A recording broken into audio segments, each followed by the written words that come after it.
Hey everyone, I'm going to show you how you can get local channels on your YouTube TV.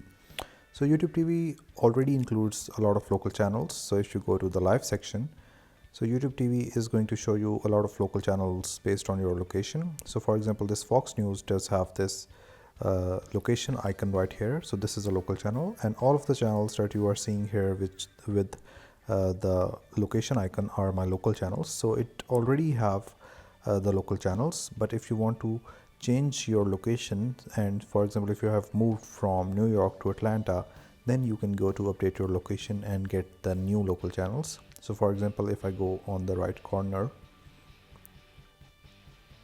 and if I see my location right here, it is showing New York area. So if I have moved from this area and I want the local channels for my new area that I have moved to, I can simply change the location by going into the location, and I can update my current location from here. If I am permanently moved somewhere, I can change my home location. If I have currently moved to some area for a few days or a limited amount of time, I can change my current playback area to get the local channels.